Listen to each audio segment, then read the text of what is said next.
So now we'll consider yet another way to think about color.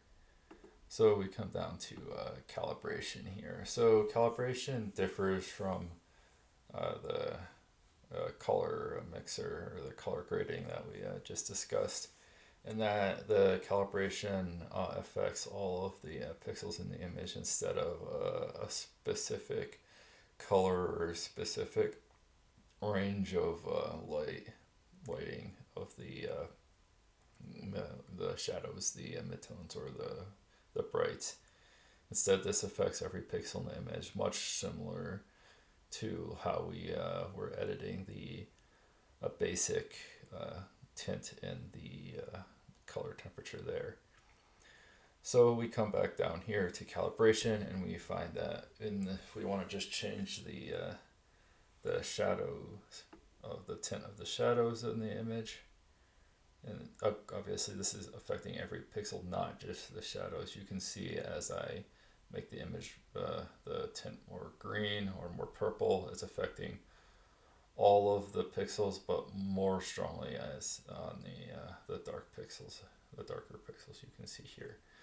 So I think that this is really not having a terribly useful or not useful effect. So I mean, I think it's pretty much not helping or not hurting the image too much. So if we add a little bit, that's a little bit too much. That's almost purple. If we go down that, maybe it works better. So then we can change all of the primary colors, right? So very similarly to the color mixer, we have the ability to change the hue and the saturation of the three primary colors: red, green, blue. And obviously, like I said, this affects all the pixels in the image, not just the red pixels or the green pixels, right? This will affect everything. So if I change the hue here, right, you can see the whole image changes, not just anything that's red. If I increase the saturation of the red, the whole image changes, not just the red. And the same thing would work for the greens and the blues. So if we want to increase the blue saturation, right, and turn the whole image more blue, right, we just increase the saturation there. You can see everything becomes more blue.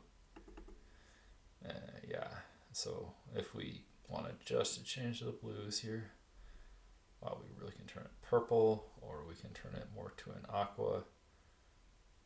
So actually that's a totally different look to this, but after we changed so many of the color settings, I'm not sure how we got to this color, but it actually almost looks like it could be a probably more natural blue color than some of the edits this image has gone through.